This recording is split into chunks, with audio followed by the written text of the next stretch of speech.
ആത്മാവേ എന്നിൽ വന്നു നിറയണമേ. പരിശുദ്ധാത്മാവേ കൃപ ചൊരിയണമേ. പരിശുദ്ധാത്മാവേ ശക്തി പകരണമേ. നമ്മുടെ എല്ലാ നിയോഗങ്ങളും ഈ പരിശുദ്ധ അൽത്താരയിൽ സമർപ്പിക്കാം. ഭാരപ്പെട്ട അനേക വിഷയങ്ങൾ നമ്മുടെ മനസ്സിലുണ്ട്. നിന്റെ വിഷയം അതെന്തു തന്നെയാണെങ്കിലും, എത്ര ഭാരപ്പെട്ട വിഷയമാണെങ്കിലും, ഒരുപക്ഷെ മനുഷ്യബുദ്ധിക്ക് അസാധ്യമെന്ന് ചിന്തിക്കുന്ന വിഷയമാണെങ്കിലും, ഈ ശുശ്രൂഷ സമയത്ത് നീ വിശ്വസിക്കുകയാണ്, എൻ്റെ ദൈവം ഈ വിഷയത്തിൽ അത്ഭുതകരമായി ഇടപെടുകയാണ്. കാരണം എൻ്റെ ദൈവത്തിന് എന്നോട് അത്രമേൽ സ്നേഹമുണ്ട്. എൻ്റെ സഹോദര സഹോദരി, നീ ആരു തന്നെയാണെങ്കിലും, നിന്റെ ജീവിതാവസ്ഥ എന്തു തന്നെയാണെങ്കിലും, എന്തെല്ലാം കുറവുകളുണ്ടെങ്കിലും, ആ കുറവുകളുടെ മധ്യത്തിൽ അനുഗ്രഹം പണിയാൻ സർവശക്തനായ ദൈവമുണ്ട്. വിശ്വസിക്കുക. പരിശുദ്ധ അമ്മയെ നമുക്ക് ചേർത്ത് പിടിക്കാം. നന്മ നിറഞ്ഞ മറിയമേ സ്വസ്തി, കർത്താവ് അങ്ങയോടുകൂടെ സ്ത്രീകളിൽ അങ്ങ് അനുഗ്രഹിക്കപ്പെട്ടവളാവുന്നു. അങ്ങയുടെ ഉദരത്തിൻ ഫലമായി ഈശോ അനുഗ്രഹിക്കപ്പെട്ടവനാവുന്നു. പരിശുദ്ധ മറിയമേ തമ്പുരാന്റെ അമ്മേ, പാപികളായ ഞങ്ങൾക്ക് വേണ്ടി ഇപ്പോഴും ഞങ്ങളുടെ മരണസമയത്തും തമ്പുരാനോട് അപേക്ഷിക്കണമേ. ആമീൻ. രണ്ട് കരങ്ങളും സ്വർഗത്തിലേക്ക് ഉയർത്തിപ്പിടിച്ച്, കർത്താവെ, ഇന്ന് ഞങ്ങൾ ഉയർത്തുന്ന സകല പ്രാർത്ഥനകളും സ്വർഗം തുറക്കുന്ന പ്രാർത്ഥനയാണ്. അതോടൊപ്പം ഞങ്ങളുടെ ചുറ്റുവട്ടത്തുള്ള അനേകർക്ക് വേണ്ടിയാണ് ഞങ്ങൾ കരങ്ങൾ ഉയർത്തിയിരിക്കുന്നത്. നമ്മുടെ വീട്ടിൽ ഭാരപ്പെട്ടിരിക്കുന്ന അനേകരുണ്ട്. നമ്മുടെ സൗഹൃദ വലയങ്ങളിൽ, നമ്മുടെ ഇടവക കൂട്ടായ്മയിൽ, നമ്മുടെ ജോലി സ്ഥലത്ത്, അനുദിന ജീവിതത്തിൽ പലയിടങ്ങളിൽ നമ്മൾ കണ്ടുമുട്ടുന്ന സകല ഭാരപ്പെട്ട അനുഭവങ്ങളിലും സർവശക്തനായ ദൈവമേ അങ്ങ് ഇടപെടണമേ. ആഗ്രഹിച്ച് ആ നിയോഗങ്ങളിലേക്ക് പരിശുദ്ധ അമ്മയെ ചേർത്ത് പിടിക്കാം. നന്മ നിറഞ്ഞ മറിയമേ സ്വസ്തി, കർത്താവ് അങ്ങയോടുകൂടെ സ്ത്രീകളിൽ അങ്ങ് അനുഗ്രഹിക്കപ്പെട്ടവളാവുന്നു. അങ്ങയുടെ ഉദരത്തിൻ ഫലമായി ഈശോ അനുഗ്രഹിക്കപ്പെട്ടവനാവുന്നു. പരിശുദ്ധ മറിയമേ തമ്പുരാന്റെ അമ്മേ, പാപികളായി ഞങ്ങൾക്ക് വേണ്ടി ഇപ്പോഴും ഞങ്ങളുടെ മരണസമയത്തും തമ്പുരാനോട് അപേക്ഷിക്കണമേ. ആമീൻ. കരങ്ങൾ കൂപ്പി ഈശോ മിശിഹായുടെ വാഗ്ദാനങ്ങൾക്ക് ഞങ്ങൾ യോഗ്യരാകുവാൻ സർവേശ്വരന്റെ പരിശുദ്ധ മാതാവേ ഞങ്ങൾക്ക് വേണ്ടി അപേക്ഷിക്കണമേ. ഈശോ മിശിഹായ്ക്ക് സ്തുതിയായിരിക്കട്ടെ. സ്വസ്ഥമായിട്ട് നമുക്കിരിക്കാം. Praise the lord. Hallelujah. Hallelujah. ഇന്ന് ഈ ശുശ്രൂഷയിൽ പങ്കെടുത്തുകൊണ്ടിരിക്കുന്ന സകല ദൈവജനത്തിനും സർവശക്തനായ ദൈവത്തിൻ്റെ അതിശക്തമായ കൃപ ലഭിക്കട്ടെ എന്ന് ഈ ശുശ്രൂഷ അവസരത്തിൽ നമ്മൾ ആശംസിക്കുകയാണ്, പ്രാർത്ഥിക്കുകയാണ്. Price the lord. Praise the lord. Hallelujah. Hallelujah. അടുത്ത് ഇരിക്കുന്നവരോടൊന്ന് പറഞ്ഞേ, ദൈവം അനുഗ്രഹിക്കട്ടെ എന്ന് പറ. ദൈവം അനുഗ്രഹിക്കട്ടെ. Price the lord. Praise the lord. Hallelujah. Hallelujah.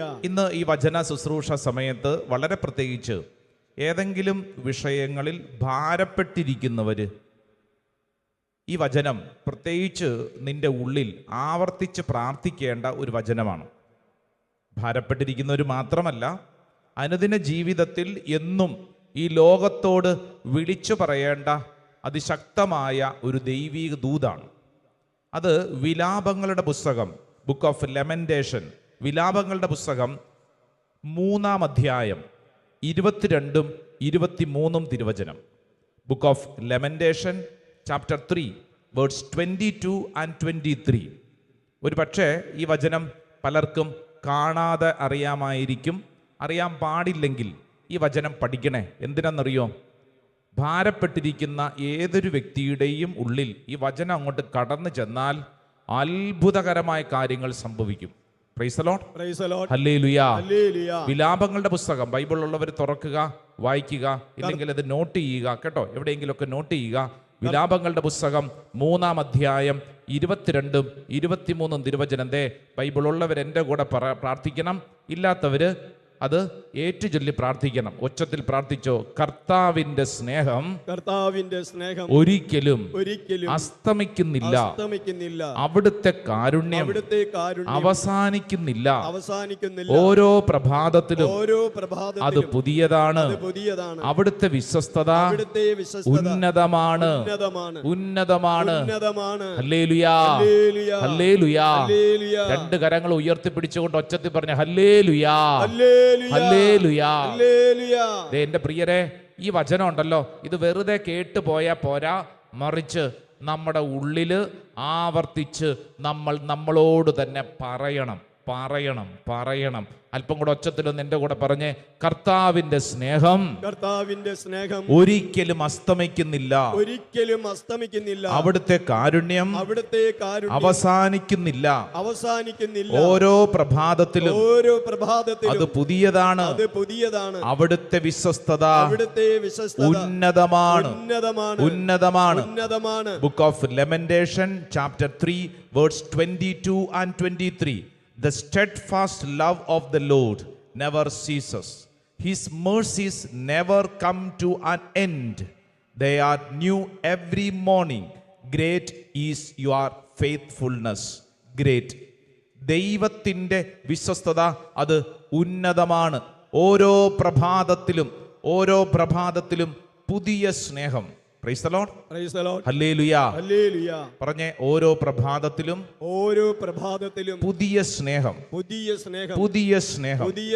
ഈ ശുശ്രൂഷയിൽ പങ്കെടുക്കുന്നവരെ, ഇന്ന് ഈ ശുശ്രൂഷ സമയത്ത് നമ്മൾ ആഗ്രഹിക്കുന്നതും പ്രാർത്ഥിക്കുന്നതും ഈ പുതിയ സ്നേഹത്തിന് വേണ്ടിയിട്ടാണ്. ഇന്ന് ഈ ശുശ്രൂഷ സമയത്ത് നിനക്ക് തമ്പുരാൻ കർത്താവ് നൽകുന്ന എന്താണ്? പഴയ സ്നേഹമല്ല, പുതിയ സ്നേഹം. നിനക്ക് വേണ്ടി സംതിങ് ന്യൂ, പുതിയ സ്നേഹം, ന്യൂ ലവ്. ദൈവം നിനക്ക് നൽകുന്നത് പുതിയ സ്നേഹമാണ്. Hallelujah.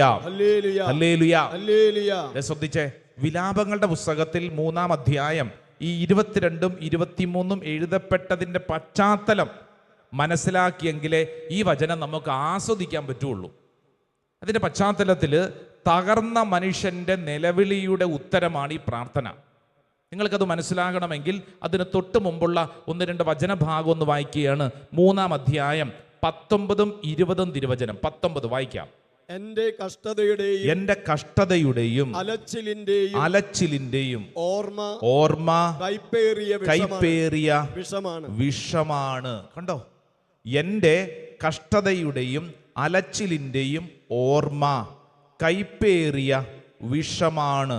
The thought of my affliction and my homelessness is wormwood and gall. Praise the Lord. Hallelujah. വിശുദ്ധ ഗ്രന്ഥത്തിൽ അതിനെക്കുറിച്ച് പറഞ്ഞിരിക്കുന്നത് വേംവുഡ് എന്ന് പറഞ്ഞു കഴിഞ്ഞാൽ കൈപ്പേറിയ വിഷം, കാഞ്ഞിരമാണെന്നാണ് പറഞ്ഞിരിക്കുന്നത്. കാഞ്ഞിരം പരിചയമുണ്ടോ? കാഞ്ഞിരം എന്ന സസ്യത്തിന്റെ പ്രത്യേകത എന്താ? പറ. ഈ ലോകത്ത് തന്നെ കൈപ്പേറിയ അനേക സസ്യങ്ങളിൽ വളരെ പ്രധാനപ്പെട്ട ഒരു സസ്യമാണ് കാഞ്ഞിരം. നമ്മൾ ചില ആളുകളെ കണ്ടു കഴിയുമ്പോൾ പറയത്തില്ലേ, നീ എന്താ കാഞ്ഞിരത്തിൻ്റെ പോലെ മുഖഭാവവുമായിട്ടിരിക്കുന്നത് എന്ന് പറഞ്ഞാൽ എന്താ? വളരെ ഭാരപ്പെട്ടിരിക്കുന്നു അല്ലേ? കാഞ്ഞിരം പോലെ കയ്പെന്ന് പറയത്തില്ലേ? കാഞ്ഞിരം തിന്ന മുഖം എന്ന് പറയും. കഴിഞ്ഞ നാളിൽ പ്രാർത്ഥിക്കാൻ വന്നൊരു ചേച്ചി പറഞ്ഞത് ഇങ്ങനെയാണ്, അച്ഛാ എൻ്റെ ജീവിതം കാഞ്ഞിരം പോലെ ഒരു കാഞ്ഞിരം കലർന്ന ജീവിതം എന്ന് പറഞ്ഞു കഴിഞ്ഞാൽ ജീവിതം മുഴുവൻ ദുഃഖമാണ്, കയ്പാണ്. വിശുദ്ധ ഗ്രന്ഥത്തിൽ ഈ കാഞ്ഞിരം എന്ന വാക്ക്, ഈ വേംവുഡ് ഉപയോഗിച്ചിരിക്കുന്നത് മനുഷ്യ ജീവിതത്തിൻ്റെ ദുഃഖത്തെ സൂചിപ്പിക്കാനാണ്. അത്രമേൽ ഭാരപ്പെട്ട അവസ്ഥകളെ സൂചിപ്പിക്കാൻ വിശുദ്ധ ഗ്രന്ഥം എടുത്തു വെച്ചിരിക്കുന്ന ഒരു വാക്കാണ് ഈ കാഞ്ഞിരം പോലത്തെ കയ്പ്. അപ്പൊ ഇതാ വചനം പറയുകയാണ്, എന്താണ്? എൻ്റെ കഷ്ടതയുടെയും അലച്ചിലിൻ്റെയും ഓർമ്മ കൈപ്പേറിയ വിഷമാണ് എന്ന് പറഞ്ഞാൽ ഇവിടെ ഇരിക്കുന്ന ഓരോരുത്തരുടെയും ജീവിതത്തിൽ നമ്മൾ ഇന്ന് വരെ അനുഭവിച്ച ഓരോ സാഹചര്യങ്ങളെയും ഓരോ കാര്യങ്ങളെയും കണ്ട് വിലാപങ്ങളുടെ പുസ്തകം പറയുവാണ്, ഇത് നമ്മുടെ അവസ്ഥ തന്നെയല്ലേ എന്ന് പറഞ്ഞു കഴിഞ്ഞാൽ ഇതിനെക്കുറിച്ച് ഓർക്കുന്തോറും നമ്മൾ ഭാരപ്പെടാൻ തുടങ്ങും. അതുകൊണ്ടാണ് തൊട്ടടുത്ത വചനം പറഞ്ഞിരിക്കുന്നത്. 20-ാം വചനം വായിച്ച്. 20-ാം വചനം. അതിനെപ്പറ്റി നിരന്തരം ചിന്തിച്ച് എന്റെ മനസ്സ് തകരുന്നു. ഇന്നലകളിലെ സംഭവിച്ച ഓരോ കാര്യങ്ങളെ കുറിച്ച് ഓർത്തോർത്ത് എൻ്റെ മനസ്സ് തകരുന്നു. ഉറക്കം കിട്ടുന്നില്ല, ഭാരപ്പെടുന്നു, വിഷമിക്കുന്നു, എന്തു ചെയ്യണമെന്നറിഞ്ഞുകൂടാ. എൻ്റെ പ്രിയരെ, വിശുദ്ധ ഗ്രന്ഥം നിന്റെ ഹൃദയത്തെ വായിച്ചിട്ട് എഴുതി വെച്ചിരിക്കുന്ന പുസ്തകമാണ്. ഇന്നത്തെ നിന്റെ അവസ്ഥയെ കൃത്യമായി പരിശുദ്ധാത്മാവ് രേഖപ്പെടുത്തിയിരിക്കുന്ന കാര്യമാണ്. ചില കാര്യങ്ങളെക്കുറിച്ച് ഓർക്കും തോറും മനസ്സ് തകരുന്നു. Praise the lord. ഹല്ലേലൂയ. സങ്കീർത്തകനായ ദാവീദ് ഇതിനെക്കുറിച്ച് പറഞ്ഞിരിക്കുന്നത് സങ്കീർത്തനം 38, ബുക്ക് ഓഫ് സാം ചാപ്റ്റർ 38, 38-ാം അധ്യായം അതിൻ്റെ 6, 7, 8 തിരുവചനം നമുക്കൊന്ന് വായിച്ചാലോ? 38 കേട്ടോ, തുറന്നെടുത്ത് വായിച്ച 38, 6, 7, 8 വായിക്കാം.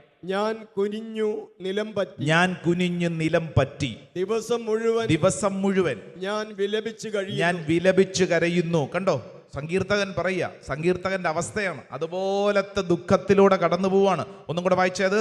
ഞാൻ കുനിഞ്ഞു നിലം പറ്റി ദിവസം മുഴുവൻ ഞാൻ വിലപിച്ച് കരഞ്ഞു കഴിയുന്നു. അടുത്തത്, എന്റെ അരക്കെട്ട് ജ്വരം കൊണ്ട് പൊള്ളുന്നു. പനി പിടിച്ചിരിക്കുകയെന്ന് ഇങ്ങനെയൊക്കെ ഇരുന്നിട്ട് ജ്വരം, പനി പിടിച്ചിട്ട് ഇങ്ങനെ ഇരിക്കുക. എന്നിട്ട് അടുത്ത വചനം വായിച്ചു. എന്റെ ശരീരത്തിന് തീരെ സൗഖ്യമില്ല, തീരെ സുഖമില്ല. നമ്മുടെയൊക്കെ പലരുടെ അവസ്ഥ അല്ലേ? കുറെ ദിവസങ്ങളായച്ച ഓർത്തോർത്ത് വിഷമിച്ച് ഇങ്ങനെ ഇരിക്കുക, പുറത്തൊന്നും ഇറങ്ങാൻ പറ്റുന്നില്ല, വല്ലാത്ത ശരീരത്തിനൊരു മടുപ്പ്, ഒന്നും കഴിക്കാൻ തോന്നുന്നില്ല, ഉറക്കവും കിട്ടുന്നില്ല, ആരോടും ഒന്നും മിണ്ടാൻ തോന്നുന്നില്ല, വല്ലാത്തൊരു മടുപ്പ് എന്ന് പറഞ്ഞു കഴിഞ്ഞാൽ ജീവിതത്തിൽ ഇന്നലകളിൽ സംഭവിച്ച ഏതെങ്കിലും ഒരു കാര്യങ്ങൾ ആ വിഷയങ്ങളെക്കുറിച്ച് ഓർത്തോർത്ത് വിഷമിച്ചുകൊണ്ടിരിക്കുന്നു. അടുത്ത വചനം കൂടെ വായിച്ചേ. ഞാൻ തീർത്തും ക്ഷീണിച്ച് തകർന്നിരിക്കുന്നു. ഇരിക്കുന്ന പലർക്കും ഈ വചനം കേൾക്കുമ്പോഴത്തേക്ക് ഒരുപക്ഷെ ഇതെന്റെ ജീവിതമാണല്ലോ, സത്യമാണെന്ന് ദേ പറഞ്ഞിരിക്കുക. ഞാൻ തീർത്തും ക്ഷീണിച്ച് തകർന്നിരിക്കുന്നു. ഹൃദയക്ഷോഭം നിമിത്തം ഞാൻ നെടുവീർപ്പിടുന്നു. സങ്കടം സഹിക്കാൻ പറ്റണില്ലെന്ന്. എന്നാ ചെയ്യേണ്ടെന്ന് അറിഞ്ഞുകൂടാ. ഇന്ന് രാവിലെ ഒരു ചെറുപ്പക്കാരൻ വിദേശത്തിരുന്ന് അവൻ മെസ്സേജ് അയച്ചിരിക്കുക. കഴിഞ്ഞ കുറച്ച് ദിവസങ്ങളായിട്ട് അവന് വേണ്ടി പ്രാർത്ഥിച്ചുകൊണ്ടിരിക്കുക. അച്ഛാ, ഇന്ന് എൻ്റെ ഭാര്യ ഒരു തീരുമാനം പറയാന്നാ പറഞ്ഞിരിക്കുന്നത്. വിഷയം എന്താന്ന് വെച്ച് കഴിഞ്ഞാൽ ഇവൻ്റെ ഭാര്യയ്ക്ക് മറ്റൊരുത്തിനോട് ബന്ധം, ഇനി അവനെ മതി എന്ന തീരുമാനം. 2 കുഞ്ഞുങ്ങളുണ്ട്. അപ്പൊ ഈ ചെറുപ്പക്കാരൻ, അതായത് ഭർത്താവ് പറയുകയാണ്, അച്ഛാ, ഇവളെ എന്ത് പറഞ്ഞ് മനസ്സിലാക്കിപ്പിക്കും. ഇന്ന് രാവിലെ ഈ ചെറുപ്പക്കാരൻ ഒരു ഉത്തരം കിട്ടാൻ വേണ്ടിയിട്ട് ഇന്ന് അവളെ വിളിച്ചിട്ടുണ്ട്. പോവുക, അവള് വീട്ടിൽ നിന്ന് ഇറങ്ങിപ്പോയി. ഈ 2 കുഞ്ഞുങ്ങളെയും, പറക്കമുറ്റാത്ത കുഞ്ഞുങ്ങളെയും കൊണ്ട് വിദേശത്തൊരു നാട്ടിലിരിക്കുവാണ്. ഭാര്യയ്ക്ക് ജോലിയുണ്ട്, ശമ്പളമുണ്ട്, അവൾക്ക് അത് ആരോഗ്യമുണ്ട്. അതുകൊണ്ട് പുതിയൊരാളെ കണ്ടുപിടിച്ച് പുതിയൊരാൾ വഴിയിപ്പോ ഇവന്റെ സങ്കടം, ഇവൻ പറയുന്നത്, അച്ഛാ, എത്ര ദിവസമായെന്നറിയാവോ ഒന്ന് മര്യാദയ്ക്ക് ഉറങ്ങിയിട്ട്, ഈ കുഞ്ഞുങ്ങളുടെ കാര്യം എന്ത് ചെയ്യാനാണ്, എന്നെ കൊണ്ടൊന്നും ചെയ്യാൻ പറ്റുന്നില്ല അച്ഛാ, വല്ലാത്ത മരവിപ്പ്, ആരുമില്ല ഇവിടെ ഒന്നും, ഒരു മനുഷ്യനും മനസ്സിലാവുന്നില്ല, എന്തു ചെയ്യും? ഇത് വല്ലവരോടും പറയാൻ പറ്റുമോ? സ്വന്തം ഭാര്യയുടെ കാര്യമല്ലേ, എന്തു ചെയ്യും? മനം തകരുന്നു. ദൈവവചനം പറയുന്നു, ഞാൻ തീർത്തും ക്ഷീണിച്ചു തകർന്നിരിക്കുന്നു, ഹൃദയക്ഷോഭം നിമിത്തം ഞാൻ നെടുവീർപ്പിടുന്നു. സങ്കീർത്തനം 69 ഒന്ന് വായിച്ച്. 69-ന്റെ 29, 69, book of Sam chapter 69 verse 29, 69-ന്റെ 29 വായിക്കാം. ഞാൻ പീഡിതനും വേദന തിന്നുന്നവനാണെന്ന്. വേദന എന്നതാ തിന്നുന്നത്? വേദന തിന്നുന്നവനുമാണ്. അയച്ചു അടുത്ത വചനം. ദൈവമേ അങ്ങയുടെ രക്ഷ എന്നെ സമുദ്ധരിക്കട്ടെ. കണ്ട, സങ്കടം പറയുവാണ്, ഞാൻ വേദന തിന്നുന്നവനാണ്. നമ്മളൊക്കെ അനുദിന കുടുംബ ജീവിതത്തിൽ ഉപയോഗിക്കുന്ന ഒരു ഭാഷയാണ്, ഞാൻ വേദന തിന്ന് മരിച്ചു, ഞാൻ വേദന തിന്നുന്നവനാണ്. മറ്റൊരു വചനം ഒന്ന് വായിക്കാം. അത് ജോബിന്റെ പുസ്തകം 7-ാം അധ്യായം 11-ാം തിരുവചനമാണ്. ജോബിന്റെ പുസ്തകം. ജീവിതത്തിൽ വലിയ ഞെരുക്കത്തിലൂടെ കടന്നുപോയ ജോബ് നമ്മളെ ഒരു കാര്യം പഠിപ്പിക്കും. ഒന്ന് വായിച്ചാലോ? ജോബിന്റെ പുസ്തകം 7:11 വായിച്ചേ. അതിനാൽ എനിക്ക് നിശബ്ദത പാലിക്കാൻ കഴിയുകയില്ല, എന്റെ ഹൃദയവ്യഥകൾക്കിടയിൽ ഞാൻ സംസാരിക്കും. എന്റെ ഹൃദയവ്യഥകൾക്കിടയിൽ, എന്റെ ഹൃദയവ്യഥ, ദുഃഖം, എന്റെ ഹൃദയത്തിന്റെ ഭാരം. എൻ്റെ പ്രിയപ്പെട്ട ദൈവജനമേ, ഈ വചനങ്ങൾ കേട്ടുകൊണ്ടിരിക്കുമ്പോൾ നീ ഒരു കാര്യം മനസ്സിലാക്കണം. ഈ ഭൂമിയിൽ നീ മാത്രമല്ല ഇതുപോലെ മനം തകർന്ന, ഹൃദയം തകർന്ന അവസ്ഥയിലൂടെ പോകുന്നത് ഒത്തിരി മനുഷ്യരുണ്ട്. പുറമേ കാണുന്നത് പോലെയല്ല ആളുകളുടെ അവസ്ഥ. ഉള്ളിലെ അഗ്നിപർവ്വതം ഇങ്ങനെ കത്തിക്കൊണ്ടിരിക്കുക. എന്താ ചെയ്യേണ്ടെന്ന് അറിഞ്ഞുകൂടാ. അതുകൊണ്ട് ഇവിടെ ഇരുന്നുകൊണ്ട് ഈ ശുശ്രൂഷയിൽ പങ്കെടുക്കുന്നവർ, ഓൺലൈനിൽ പങ്കെടുക്കുന്നവർ ഓർക്കേണ്ട ഒരു പ്രധാനപ്പെട്ട കാര്യം, നിനക്കിന്ന് ഏതെങ്കിലും മനം തകരുന്ന, ഹൃദയം തകരുന്ന അവസ്ഥയുണ്ടെങ്കിൽ നീ ഒറ്റയ്ക്കല്ല. നിന്നെപ്പോലെ അനേകര് ഈ ഭൂമിയിൽ സഹിക്കുന്നുണ്ട്. സ്വരമുയർത്തി പറഞ്ഞ ഹല്ലേലൂയാ, ഹല്ലേലൂയാ. ജോബിന്റെ പുസ്തകം 10-ാം അധ്യായം 1-ാം തിരുവചനം വായിച്ച്. 10-ാം അധ്യായം 1-ാം തിരുവചനം 10:1. എന്റെ ജീവിതത്തെ ഞാൻ വെറുക്കുന്നു, എന്റെ പരാതികൾ ഞാൻ ഉച്ചത്തിൽ വിളിച്ചു പറയും. കണ്ടോ അതായത് പരാതിയാണ്, സങ്കടമാണ്. എൻ്റെ ജീവിതത്തോട് തന്നെ എനിക്ക് വെറുപ്പ് തോന്നുന്നു, എനിക്ക് ഭാരം തോന്നുന്നു, എനിക്ക് സങ്കടം തോന്നുന്നു, വയ്യ, മടുത്തിരിക്കുന്നു. ഈ വചന ശുശ്രൂഷയിൽ പങ്കെടുക്കുന്ന എൻ്റെ പ്രിയരെ, ഇത് നമ്മുടെ ഓരോരുത്തരുടെയും അവസ്ഥയാണ്. സങ്കീർത്തകനായ ദാവീദ് സങ്കീർത്തനം 143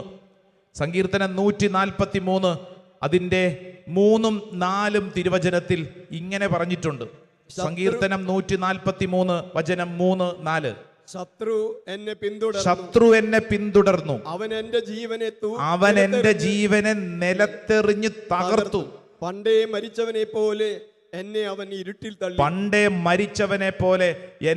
അവൻ ഇരുട്ടിൽ തള്ളി. അതായത് ജീവിതത്തിൽ മറ്റുള്ളവരിൽ നിന്ന് അനുഭവിക്കുന്ന സങ്കടങ്ങളെ കുറിച്ചാണ് സങ്കീർത്തകൻ പറയുന്നത്. ശത്രു, നമ്മുടെയൊക്കെ കുടുംബത്തിലും വ്യക്തി ജീവിതത്തിൽ ഇതുപോലെ ചില സങ്കടങ്ങൾ നമ്മൾ അനുഭവിക്കുന്നുണ്ട്. നമ്മളേറെ സ്നേഹിച്ച ഒരാളായിരിക്കും, നമ്മൾ അത്രമേൽ വിശ്വസിച്ച ഒരാളായിരിക്കും, ഒരേ പാത്രത്തിൽ ഉണ്ടുറങ്ങി ജീവിതം കഴിച്ചവരാരെങ്കിലും ആയിരിക്കും. ചില ചതി, സങ്കടം, ചില ഭാരങ്ങൾ, പറ്റിക്കപ്പെട്ട അവസ്ഥ സഹിക്കാൻ പറ്റുന്നില്ല. വചനം പറഞ്ഞിരിക്കുന്നത് എന്താണെന്നറിയോ? പണ്ടേ മരിച്ചവനെ പോലെ എന്ന് പറഞ്ഞു കഴിഞ്ഞാൽ ചത്ത പോലെയാന്ന്. എന്നെ അവൻ ഇരുട്ടിൽ തള്ളി, നിസ്സഹായതയുടെ കൊടുമുടിയിൽ. ഇനി ഒരു മാർഗവും ഇല്ലെന്ന്. എന്നതാ ചെയ്യണ്ടേ? പിടുത്തം കിട്ടുന്നില്ല. എന്താ ചെയ്യേണ്ടെന്ന് പിടുത്തം കിട്ടുന്നില്ല. എന്നിട്ട് അടുത്ത വചനം കൂടെ വായിച്ചേ. ഞാൻ വിഷാദഗ്രസ്തനായിരിക്കുന്നു, എന്റെ ഹൃദയം നടുങ്ങുന്നു. 2 കരങ്ങൾ സ്വർഗത്തിലേക്ക് ഉയർത്തിപ്പിടിച്ച് എൻ്റെ പ്രിയരെ, ഈ വചനഭാഗങ്ങൾ എന്നെ കുറിച്ചാണല്ലോ. കരങ്ങൾ ഉയർത്തിക്കോ, കണ്ണടച്ചോ. എന്നെ കുറിച്ചാണ്. ഓരോ വ്യക്തിയും വിശ്വസിക്കണം, കർത്താവ് ഇത് എൻ്റെ കുടുംബത്തിൻ്റെ അവസ്ഥയാണ്. വിചാരിച്ചതുപോലെ പല കാര്യങ്ങളും മുന്നോട്ട് നീങ്ങുന്നില്ല. അപ്രതീക്ഷിതമായ രോഗങ്ങളുണ്ട്, അപ്രതീക്ഷിതമായ ചില സംഭവങ്ങളുണ്ട്, ജോലി നഷ്ടപ്പെടുന്ന അവസ്ഥകളുണ്ട്, കുടുംബ ബന്ധങ്ങൾ തകരുന്ന അവസ്ഥകളുണ്ട്, ജീവിതത്തിൽ വല്ലാണ്ട് സങ്കടത്തിലൂടെ കടന്നു പോകുന്നു. ദൈവമേ, ഇതെൻ്റെ അവസ്ഥയാണ്, എൻ്റെ അവസ്ഥയാണ്. ദൈവമേ, അങ്ങയിൽ ഞാൻ എൻ്റെ ജീവിതത്തെ സമർപ്പിക്കുന്നു. ഈ സങ്കടങ്ങളുടെ കൂരിരുട്ടിനുള്ളിൽ നിന്നുകൊണ്ട് കർത്താവേ, ഞാൻ അങ്ങയുടെ മുഖം കാണാൻ ആഗ്രഹിക്കുന്നു. 2 കരങ്ങൾ സ്വർഗത്തിലേക്ക് ഉയർത്തിപ്പിടിച്ച് നമ്മുടെ സങ്കടം മുഴുവൻ തമ്പുരാന്റെ പക്കലേക്ക് ഉയർത്തി എല്ലാവരും ഒന്ന് യേശുവേ എന്ന് വിളിച്ചൊന്ന് സ്തുതിച്ചേ, യേശുവേ എന്ന് വിളിച്ചൊന്ന് സ്തുതിച്ചേ, നാവ് തുറന്ന് സ്തുതിച്ചേ, ഹൃദയം തുറന്ന് സ്തുതിച്ചേ, യേശുവേ എന്ന് വിളിച്ചൊന്ന് പ്രാർത്ഥിച്ചേ. ആരാധന ആരാധന ആരാധന ആരാധന ആരാധന ആരാധന ആരാധന ആരാധന ആരാധന ആരാധന ആരാധന. യേശുവേ, സ്തുതിക്കുന്നു സ്തുതിക്കുന്നു സ്തുതിക്കുന്നു സ്തുതിക്കുന്നു സ്തുതിക്കുന്നു സ്തുതിക്കുന്നു സ്തുതിക്കുന്നു സ്തുതിക്കുന്നു സ്തുതിക്കുന്നു. ആരാധന ആരാധന ആരാധന ആരാധന ആരാധന. ഹല്ലേലൂയ. യേശുവേ, യേശുവേ ആരാധന, യേശുവേ ആരാധന. Hallelujah. Price the lord. Hallelujah.